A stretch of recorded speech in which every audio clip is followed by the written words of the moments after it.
Hi guys, అందరికి కూడా good morning. ఇవాళ వీడియోలో ఏంటంటే రీసెంట్గా నేనైతే మన ఛానల్లో ఒక పోస్ట్ అయితే పెట్టడం జరిగింది. సో నెక్స్ట్ మనకి ఏ కోర్సుకు సంబంధించి ఎక్స్పెక్టెడ్ క్వశ్చన్ అండ్ ఆన్సర్స్ కావాలని అయితే నేనైతే పోస్ట్ అనేది అయితే ఇవ్వడం అయితే జరిగింది. ఈ పోస్ట్లో ఏంటంటే మొత్తం మనకేంటంటే 69 మంది అయితే ఓట్ చేయడం అయితే జరిగింది. సో ఈ యొక్క 69లో మనకేంటంటే హైయెస్ట్ రేషియో వచ్చింది వచ్చేసరికి post of executive officer in AP endowment నుంచి 46% అయితే మనకైతే ఓట్ చేయడం అయితే జరిగింది. సో దానికి సంబంధించి ఎక్స్పెక్టెడ్ క్వశ్చన్ అండ్ ఆన్సర్స్ కావాలని అయితే ఇవ్వడం అయితే జరిగింది. సో హైయెస్ట్ అయితే దానికి రావడం అయితే జరిగింది. అండ్ సెకండ్ ప్లేస్ వచ్చేసరికి అదర్ జాబ్స్ కింద అయితే ఇవ్వడం అయితే జరిగింది. సో ఈ యొక్క అదర్ జాబ్స్ అనేది ఏ పోస్ట్ అనేది అడిగాను, బట్ ఎవరు కామెంట్ చేయలేదు. కానీ మనకేంటంటే హైయెస్ట్గా వచ్చినటువంటి జాబ్ వచ్చేసరికి ఏపీ ఎండోమెంట్ ఆఫీసర్ సంబంధించి మనకైతే క్వశ్చన్ అండ్ ఆన్సర్స్ కావాలని అయితే హైయెస్ట్ అనేది అయితే రావడం జరిగింది 46%. సో ఫస్ట్ మనం ఏంటంటే ఈ యొక్క ఏపీ ఎండోమెంట్ ఆఫీసర్ సంబంధించి సిలబస్ ఏంటనేది అయితే ఫస్ట్ చూద్దాము. దాన్ని బట్టి మనం ఏంటంటే క్వశ్చన్ అండ్ ఆన్సర్స్ అనేది అయితే ఇద్దామని అయితే అనుకుంటున్నాను. ఒక ఏపీ ఎండోమెంట్ ఆఫీసర్ సంబంధించి సిలబస్ విషయానికి వచ్చేసరికి ఫస్ట్ మనకి 2 పేపర్స్ కింద అయితే ఎగ్జామ్ అనేది అయితే కండక్ట్ చేయడం అయితే జరుగుతుంది. సో ఇది వచ్చేసరికి రిటన్ ఎగ్జామినేషన్ అండి. ఇది వచ్చేసరికి డిగ్రీ స్టాండర్డ్ లెవెల్లో అయితే ఎగ్జామ్ అనేది అయితే కండక్ట్ చేయడం జరుగుతుంది. పేపర్ 1లో వచ్చేసరికి general studies and mental ability నుంచి 150 క్వశ్చన్స్ ఇస్తాడు. 150 మార్కులకైతే ఎగ్జామ్ అనేది అయితే కండక్ట్ చేయడం జరుగుతుంది. అండ్ పేపర్ 2లో వచ్చేసరికి Hindu philosophy and temple system వచ్చేసరికి 150 క్వశ్చన్స్ ఇస్తాడు. 150 మార్కులకైతే కండక్ట్ చేయడం అయితే జరుగుతుంది. టోటల్గా ఎగ్జామ్ వచ్చేసరికి 300 మార్క్స్కి అయితే కండక్ట్ చేయడం అయితే జరుగుతుంది ఈ యొక్క ఏపీ ఎండోమెంట్ ఎగ్జామ్ వచ్చేసరికి. అండ్ నెగిటివ్ మార్కింగ్ వచ్చేసరికి 1/3 అయితే నెగిటివ్ మార్కింగ్ అనేది అయితే ఉంటుంది. పేపర్ 2 వచ్చేసరికి Hindu philosophy and temple system సంబంధించి టోటల్గా మనకు వచ్చేసరికి 12 అయితే ఉన్నాయి. ఎవ్రీ టాపిక్ వైజ్ డైలీ మనం ఏంటంటే single topic wise question and answers అనేది అయితే చూద్దాము. సో ఫస్ట్ టాపిక్ వచ్చేసరికి Ramayana basic knowledge about different characters in Ramayana, various parts of Ramayana and dynasties mentioned in Ramayana and basic knowledge about various places mentioned in Ramayana అయితే ఇవ్వడం జరిగింది. So ఈ యొక్క topic సంబంధించి క్వశ్చన్ అండ్ ఆన్సర్స్ అయితే చూద్దాము ఇవాళ అయితే గైస్. సో వీడియోను ఎవరైనా కానీ కొత్తగా చూస్తున్నట్లయితే please like, share and subscribe చేసుకోవడం అయితే మర్చిపోద్దండి గైస్. ఇలాంటి మరిన్ని వీడియోస్ అండ్ మరిన్ని అప్డేట్స్ కోసం అయితే ఏపీ ఎండోమెంట్ ఆఫీసర్ సంబంధించి పార్ట్ 2లో ఫస్ట్ టాపిక్ సంబంధించి క్వశ్చన్ అండ్ ఆన్సర్స్ అనేది అయితే చూద్దాము. సో ఫస్ట్ క్వశ్చన్ వచ్చేసరికి శ్రీరాముని తల్లి ఎవరనైతే అడుగుతున్నారో, సో ఆప్షన్ ఏ వచ్చేసరికి సుమిత్ర, ఆప్షన్ బి వచ్చేసరికి కైకేయి, ఆప్షన్ సి వచ్చేసరికి కౌసల్య, ఆప్షన్ డి వచ్చేసరికి మంత్ర అండి. సో మన ఆన్సర్ వచ్చేసరికి కౌసల్య గారు అయితే శ్రీరాముని తల్లి అండి. అంటే నెక్స్ట్ సెకండ్ క్వశ్చన్ వచ్చేసరికి సీతమ్మను రక్షించడానికి లంకకు వెళ్ళిన వానరుడు ఎవరనైతే అడుగుతున్నారో, సో ఆన్సర్ ఏ వచ్చేసరికి వాలి, ఆప్షన్ బి వచ్చేసరికి హనుమంతుడు, ఆప్షన్ సి వచ్చేసరికి సుగ్రీవుడు, ఆప్షన్ డి వచ్చేసరికి జటాయు అండి. సో మన ఆన్సర్ వచ్చేసరికి హనుమంతుడైతే మన ఆన్సర్ అవుతుంది. అండ్ నెక్స్ట్ మూడో క్వశ్చన్ వచ్చేసరికి రామాయణంలో బాలి ఎవరనైతే అడుగుతున్నారో, సో ఆన్సర్ వచ్చేసరికి ఆప్షన్ ఏ సీత కుమారుడు, ఆప్షన్ బి వచ్చేసరికి సుగ్రీవ సోదరుడు, ఆప్షన్ సి వచ్చేసరికి రావణుని కుమారుడు అండ్ ఆప్షన్ డి వచ్చేసరికి జటాయువు సోదరుడు అని అయితే ఇవ్వడం జరిగింది. సో మన ఆన్సర్ వచ్చేసరికి సుగ్రీవ సోదరుడైతే రామాయణంలో బాలి అయితే అవుతారు. అండ్ నెక్స్ట్ నాలుగో క్వశ్చన్ వచ్చేసరికి ఇంద్రజిత్ అనే పేరు ఎవరి పక్కన ఉపయోగిస్తారని అయితే అడుగుతున్నారు. సో ఆన్సర్ వచ్చేసరికి ఆప్షన్ ఏ లక్ష్మణుడు, ఆప్షన్ బి వచ్చేసరికి బాలి అండ్ ఆప్షన్ సి వచ్చేసరికి హనుమంతుడు అండ్ ఆప్షన్ డి వచ్చేసరికి మేఘనాథుడు అండి. సో మన ఆన్సర్ వచ్చేసరికి మేఘనాథుడు అయితే మన ఆన్సర్ అనేది అయితే అవుతుంది. అండ్ నెక్స్ట్ ఐదో క్వశ్చన్ వచ్చేసరికి సీతాపహరణం ఏ కాండంలో జరుగుతుందని అయితే అడుగుతున్నారు. సో ఆన్సర్ వచ్చేసరికి Balakandam option A, option B వచ్చేసరికి కిష్కింద కాండం అండ్ ఆప్షన్ సి వచ్చేసరికి అరణ్యకాండం అండ్ ఆప్షన్ డి వచ్చేసరికి సుందరకాండం అండి. సో మన ఆన్సర్ వచ్చేసరికి అరణ్యకాండం అయితే మన ఆన్సర్ అనేది అయితే అవుతుంది. అండ్ నెక్స్ట్ 6వ క్వశ్చన్ వచ్చేసరికి హనుమంతుడు లంకకు వెళ్ళి సీతను కనుగొన్న కాండం ఏదనైతే అడుగుతున్నారో సో ఆప్షన్ ఏ వచ్చేసరికి కిష్కింధ కాండం, ఆప్షన్ బి వచ్చేసరికి సుందరకాండం అండ్ ఆప్షన్ సి వచ్చేసరికి యుద్ధకాండం అండ్ ఆప్షన్ డి వచ్చేసరికి ఉత్తరకాండం అండి. సో మన ఆన్సర్ వచ్చేసరికి సుందరకాండం అనేది అయితే మన ఆన్సర్ అనేది అయితే అవుతుంది. సో నెక్స్ట్ 7వ క్వశ్చన్ వచ్చేసరికి శ్రీరాముడు ఏ వంశానికి చెందాడనైతే అడుగుతున్నారో ఆప్షన్ ఏ వచ్చేసరికి చంద్రవంశం అండ్ ఆప్షన్ బి వచ్చేసరికి నాగవంశం అండ్ ఆప్షన్ సి వచ్చేసరికి ఈక్ష్వాకు వంశం అండ్ ఆప్షన్ డి వచ్చేసరికి యాదవ వంశం అనేది అడుగుతున్నారు. సో మన ఆన్సర్ వచ్చేసరికి ఇక్ష్వాకు వంశం అనేది అయితే మన ఆన్సర్ అనేది అయితే అవుతుంది. అండ్ నెక్స్ట్ 8వ క్వశ్చన్ వచ్చేసరికి సీతాదేవి తండ్రి జనకుడు ఏ రాజ్యం పాలించాడని అయితే అడుగుతున్నాడు. సో ఆప్షన్ ఏ వచ్చేసరికి అయోధ్య అండ్ ఆప్షన్ బి వచ్చేసరికి మిథిల అండ్ ఆప్షన్ సి వచ్చేసరికి కిష్కింధ అండ్ ఆప్షన్ డి వచ్చేసరికి లంక అండి. సో మన ఆన్సర్ వచ్చేసరికి సీతాదేవి తండ్రి జనకుడు మిథిలా రాజ్యాన్ని అయితే పాలించాడు. అండ్ నెక్స్ట్ 9వ క్వశ్చన్ వచ్చేసరికి అయోధ్య ఇప్పుడు ఏ రాష్ట్రంలో ఉందని అయితే అడుగుతున్నారు. సో ఆప్షన్ ఏ వచ్చేసరికి మధ్యప్రదేశ్ అండ్ ఆప్షన్ బి వచ్చేసరికి బీహార్ అండ్ ఆప్షన్ సి వచ్చేసరికి ఉత్తరప్రదేశ్ అండ్ ఆప్షన్ డి వచ్చేసరికి జార్ఖండ్ అండి. సో అయోధ్య ఇప్పుడు వచ్చేసరికి ఉత్తరప్రదేశ్లో అయితే ఉన్నదండి. నెక్స్ట్ 10వ క్వశ్చన్ వచ్చేసరికి రావణుని రాజధాని లంకను ఇప్పట్లో ఏ దేశంగా భావిస్తారని అయితే అడుగుతున్నారు. సో ఆప్షన్ ఏ వచ్చేసరికి మాల్దీవులు, ఆప్షన్ బి వచ్చేసరికి శ్రీలంక అండ్ ఆప్షన్ సి వచ్చేసరికి బంగ్లాదేశ్ అండ్ ఆప్షన్ డి వచ్చేసరికి నేపాల్ అండి. సో మన ఆన్సర్ వచ్చేసరికి శ్రీలంకనైతే ఇప్పుడు రావణి రాజధాని లంకనైతే శ్రీలంక అనైతే పిలుస్తున్నారు. అండ్ నెక్స్ట్ క్వశ్చన్ వచ్చేసరికి శ్రీరామునికి కనీసం ఎంతమంది సోదరులు ఉన్నారని అయితే అడుగుతున్నారు. సో ఆప్షన్ ఏ వచ్చేసరికి 2, ఆప్షన్ బి వచ్చేసరికి 3 అండ్ ఆప్షన్ సి వచ్చేసరికి 4 అండ్ ఆప్షన్ డి వచ్చేసరికి 1. మన ఆన్సర్ అయితే 3 అండి. సో శ్రీరామునికి 3 సోదరులు అయితే ఉన్నారు. అండ్ నెక్స్ట్ 2వ క్వశ్చన్ వచ్చేసరికి రావణుని సోదరుడు ఎవరనైతే అడుగుతున్నారు. సో ఆప్షన్ ఏ వచ్చేసరికి ఇంద్రజిత్తు, ఆప్షన్ బి వచ్చేసరికి బాలి అండ్ ఆప్షన్ సి వచ్చేసరికి కుంభకర్ణుడు అండ్ ఆప్షన్ డి వచ్చేసరికి శంభుకుడు అని అయితే అడుగుతున్నారు. సో మన ఆన్సర్ వచ్చేసరికి కుంభకర్ణుడు అండి. రావణుని సోదరుడు వచ్చేసరికి కుంభకర్ణుడు అండి. అండ్ నెక్స్ట్ 3వ క్వశ్చన్ వచ్చేసరికి లక్ష్మణుని భార్య పేరు ఏమిటని అయితే అడుగుతున్నారు.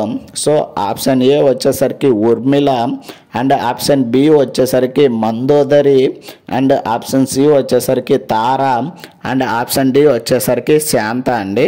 సో మన ఆన్సర్ వచ్చేసరికి ఊర్మిళ గారండి.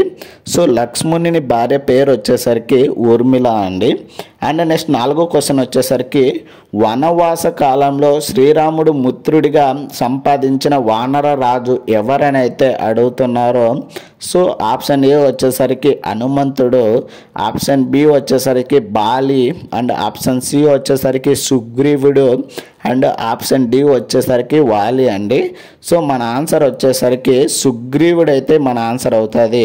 సో వనవాస కాలంలో శ్రీరాముడికి మిత్రుడిగా సంపాదించిన వానర రాజు వచ్చేసరికి సుగ్రీవుడు అండి. అండ్ నెక్స్ట్ 5వ క్వశ్చన్ వచ్చేసరికి శ్రీరామునికి సహాయపడిన వానర సేనాధిపతి ఎవరనైతే అడుగుతున్నారో.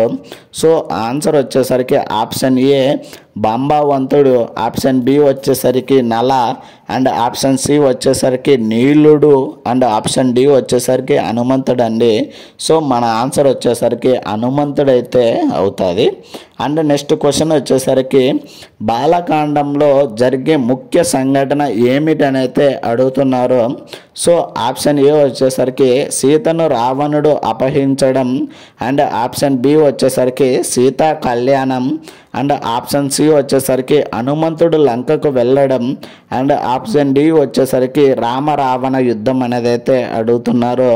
సో మన ఆన్సర్ వచ్చేసరికి బాలకాండంలో జరిగే ముఖ్య సంఘటన వచ్చేసరికి సీతా కళ్యాణం అనేది అయితే మన ఆన్సర్ అనేది అయితే అవుతుంది. సో మీ కోసం అనేది అయితే నేనైతే ఈ వీడియో అయితే చేస్తున్నాను గైస్. అట్లీస్ట్ ఈ వీడియోకి అయితే లైక్ చేయడం అయితే మర్చిపోదండి గైస్. డైలీ మనం ఏంటంటే డెఫినెట్లీ అన్ని topics wise question and answers అయితే కంప్లీట్ అయితే చేస్తాను. మ్యాక్సిమం ఆ టాపిక్ నుంచి ఎన్ని క్వశ్చన్స్ కావాలంటే అన్ని క్వశ్చన్స్ చేయడానికైతే ట్రై చేస్తాను. Each and every point and each and every topic wise question and answers అయితే ఇవ్వడానికైతే ట్రై చేస్తాను గైస్. కానీ మీ నుండి మంచి సపోర్ట్ అయితే ఉండాలి. డెఫినెట్గా మంచి లైక్ చేస్తూ సపోర్టివ్గా ఉండడం అయితే మర్చిపోద్దండి గైస్. Thank you. మీరైతే లైక్ చేస్తారని అయితే కోరుకుంటున్నాను. అండ్ నెక్స్ట్ 7వ క్వశ్చన్ వచ్చేసరికి యుద్ధకాండంలో ముగింపు సంఘటన ఏమిటని అయితే అడుగుతున్నారు. సో ఆప్షన్ ఏ వచ్చేసరికి సీత అపహరణ, అండ్ ఆప్షన్ బి వచ్చేసరికి సీత అగ్ని పరీక్ష, అండ్ ఆప్షన్ సి వచ్చేసరికి రావణుని వధ, అండ్ ఆప్షన్ డి వచ్చేసరికి శ్రీరామ పట్టాభిషేకం అని అయితే అడుగుతున్నారు. సో మన ఆన్సర్ వచ్చేసరికి రావణుని వధ అనేది అయితే మన ఆన్సర్ అయితే అవుతుంది. నెక్స్ట్ 8వ క్వశ్చన్ వచ్చేసరికి రాముని వనవాస జీవితం ప్రధానంగా ఏ కాండలో ప్రస్తావించబడుతుందని అయితే అడుగుతున్నారు. సో ఆప్షన్ ఏ వచ్చేసరికి బాలకాండం, ఆప్షన్ బి వచ్చేసరికి అరణ్యకాండం, ఆప్షన్ సి వచ్చేసరికి సుందరకాండం, ఆప్షన్ డి వచ్చేసరికి ఉత్తరకాండం అండి. సో మన ఆన్సర్ వచ్చేసరికి అరణ్యకాండం అయితే మన ఆన్సర్ అనేది అయితే అవుతుంది. అండ్ నెక్స్ట్ 9వ క్వశ్చన్ వచ్చేసరికి లక్ష్మణుడు ఇంద్రజిత్తుతో యుద్ధం చేసిన కాండం ఏదనైతే అడుగుతున్నారు.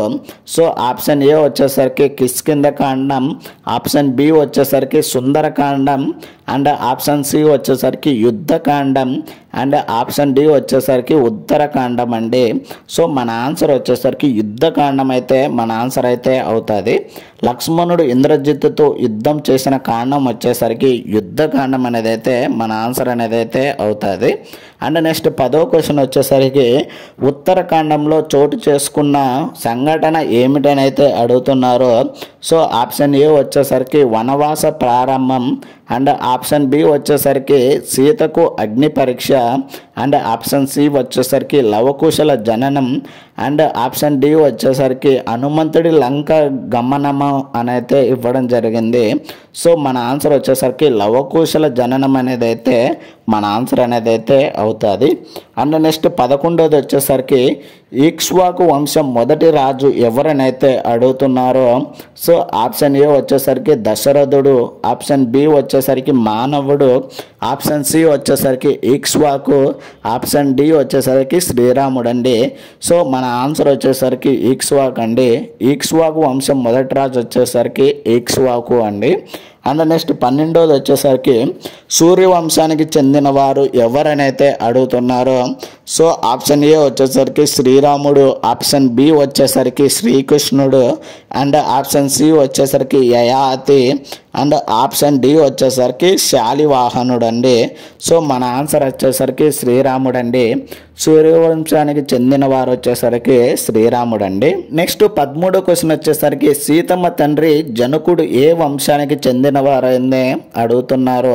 ఆప్షన్ ఏ వచ్చేసరికి చంద్రవంశం, ఆప్షన్ బి వచ్చేసరికి మిథిలి వంశం, అండ్ ఆప్షన్ సి వచ్చేసరికి ఈక్ష్వాకు వంశం, అండ్ ఆప్షన్ డి వచ్చేసరికి యాదవ వంశం అండి. సో మన ఆన్సర్ అయితే మిథిలి వంశం అండి. సో సీతమ్మ తండ్రి జనకుడు ఏ వంశానికి చెందినవారంటే మిథిలి వంశానికి అయితే చెందినవారు.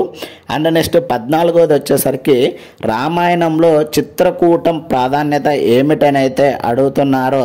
సో ఆప్షన్ ఏ వచ్చేసరికి సీత అపహరణ జరిగిన ప్రదేశం, ఆప్షన్ బి వచ్చేసరికి రాముడు వనవాసం ప్రారంభించి, అండ్ ఆప్షన్ సి వచ్చేసరికి సీతా కళ్యాణం జరిగిన ప్రదేశం, అండ్ ఆప్షన్ డి వచ్చేసరికి హనుమంతుడు జన్మించిన ప్రదేశం, అండ్ మన ఆన్సర్ వచ్చేసరికి వనవాసం ప్రారంభించిన ప్రదేశం అనేది అయితే మన ఆన్సర్ అనేది అయితే అవుతుంది. అండ్ నెక్స్ట్ 15వది వచ్చేసరికి కిష్కింధ రాజధాని ఎవరిదేనైతే అడుగుతున్నాడో సో ఆప్షన్ ఏ వచ్చేసరికి సుగ్రీవుడు, ఆప్షన్ బి వచ్చేసరికి బాలి, అండ్ ఆప్షన్ సి వచ్చేసరికి రావణుడు, అండ్ ఆప్షన్ డి వచ్చేసరికి హనుమంతుడు అండి. సో మన ఆన్సర్ వచ్చేసరికి బాలి అండి. కిష్కింధ రాజధాని వచ్చేసరికి బాలి అయితే మన ఆన్సర్ అనేది అయితే అవుతుంది. అండ్ రామసేతు ఎక్కడ నిర్మించబడిందని అయితే అడుగుతున్నారు. సో ఆప్షన్ ఏ వచ్చేసరికి అయోధ్య అండ్ కిష్కింధ మధ్య, అండ్ ఆప్షన్ బి వచ్చేసరికి లంక అండ్ బాణంత్ మధ్య అని అయితే ఇవ్వడం జరిగింది. అండ్ ఆప్షన్ సి వచ్చేసరికి అయోధ్య అండ్ మిథిలి మధ్య అయితే ఇవ్వడం జరిగింది. అండ్ ఆప్షన్ డి వచ్చేసరికి కిష్కింధ అండ్ లంక మధ్య అయితే ఇవ్వడం జరిగింది. సో మన ఆన్సర్ వచ్చేసరికి లంక అండ్ భారత్ మధ్య అండి రామసేతు అయితే నిర్మించబడింది. నెక్స్ట్ 17 క్వశ్చన్ వచ్చేసరికి హనుమంతుడు ఎవరి అవతారంగా పరిగణించబడతారని అయితే అడుగుతున్నారు. సో ఆప్షన్ ఏ వచ్చేసరికి శివుడు, ఆప్షన్ బి వచ్చేసరికి విష్ణువు, ఆప్షన్ సి వచ్చేసరికి ఇంద్రుడు, అండ్ ఆప్షన్ డి వచ్చేసరికి బ్రహ్మ అండి. సో మన ఆన్సర్ వచ్చేసరికి శివుడు అండి. అండ్ నెక్స్ట్ 18వ క్వశ్చన్ వచ్చేసరికి రావణుని భార్య పేరు ఏమిటని అయితే అడుగుతున్నారు. సో ఆప్షన్ ఏ వచ్చేసరికి తార, అండ్ ఆప్షన్ బి వచ్చేసరికి ఊర్మిళ, అండ్ ఆప్షన్ సి వచ్చేసరికి మందోదరి, అండ్ ఆప్షన్ డి వచ్చేసరికి శబరి అండి. సో మన ఆన్సర్ వచ్చేసరికి మందోదరి అండి. రావణుని భార్య పేరు వచ్చేసరికి మందోదరి అనేది అయితే మన ఆన్సర్ అయితే అవుతుంది. అండ్ నెక్స్ట్ 19వ వచ్చేసరికి శబరి ఎవరనైతే అడుగుతున్నారు. వనవాసంలో రాముని కలిసిన భక్తురాలు, ఆప్షన్ బి వచ్చేసరికి వనరరాజు, అండ్ ఆప్షన్ సి వచ్చేసరికి లంకరాజు, ఆప్షన్ డి వచ్చేసరికి బలి చక్రవర్తి కుమార్తె అండి. సో మన ఆన్సర్ వచ్చేసరికి వనవాసంలో రాముని కలిసిన భక్తురాలు అయితే మన ఆన్సర్ అవుతుంది శబరి గారు. నెక్స్ట్ 20వ క్వశ్చన్ వచ్చేసరికి సీతమ్మను జటాయువు ఎక్కడ చూసి రావణునితో యుద్ధం చేశాడని అయితే అడుగుతున్నారు. సో ఆప్షన్ ఏ వచ్చేసరికి పంచవటి, ఆప్షన్ బి వచ్చేసరికి కిష్కింధ, ఆప్షన్ సి వచ్చేసరికి లంక, అండ్ ఆప్షన్ డి వచ్చేసరికి చైత్రకూటం అని అయితే అడుగుతున్నారు. సో మన ఆన్సర్ వచ్చేసరికి పంచవటి అండి. సో సీతమ్మను జటాయువు పంచవటిలో చూసి రావణునితో యుద్ధం చేశాడు అనేది అయితే మన ఆన్సర్ అయితే అవుతుంది. సో ఇది మనకు యొక్క ఎండోమెంట్ ఆఫీసర్ సంబంధించి పార్ట్ 2లో ఫస్ట్ టాపిక్ నుంచి క్వశ్చన్ అండ్ ఆన్సర్స్లో ఫస్ట్ టాపిక్ అంటే పార్ట్ 1 కిందకండి. సో దీంట్లో ఇంకా కొన్ని క్వశ్చన్స్ ఉన్నాయి. సో పార్ట్ 2కి సంబంధించి నెక్స్ట్ వీడియోలో అయితే చేస్తాను. చాలామంది ఏంటంటే ఫారెస్ట్ బీట్ ఆఫీసర్ సంబంధించి క్వశ్చన్ అండ్ ఆన్సర్స్ కూడా చేసినప్పుడు స్టార్టింగ్లో ఎవరు పీడిఎఫ్ అయితే అడగలేదు. ఎగ్జామ్ రేపు అండ్ ఎల్లుండి అనగా చాలామంది అయితే పీడిఎఫ్ అడిగారు. సో మీకు ఎవరికైనా పీడిఎఫ్ కావాలంటే మన యొక్క టెలిగ్రామ్ ఛానల్లో అయితే అప్లోడ్ అయితే చేస్తాను. సో మన యొక్క టెలిగ్రామ్ ఛానల్ యొక్క లింక్ని అయితే నేనైతే కింద డిస్క్రిప్షన్లోను అండ్ ఇక్కడైతే సైడ్ అయితే ఇవ్వడం అయితే జరుగుతుంది. సో టెలిగ్రామ్ ఛానల్ అయితే జాయిన్ అవ్వండి. ఈ యొక్క పీడిఎఫ్ యొక్క లింక్ని అయితే నేనైతే మన టెలిగ్రామ్ ఛానల్లో అయితే అప్లోడ్ చేయడం అయితే జరుగుతుంది. సో ఇది ఇవాళ వీడియోలో గైస్. ఇలాంటి మరిన్ని వీడియోస్ అండ్ మరిన్ని అప్డేట్స్ కోసం అయితే please like, share and subscribe చేసుకోవడం అయితే మర్చిపోద్దండి guys. Thank you for watching.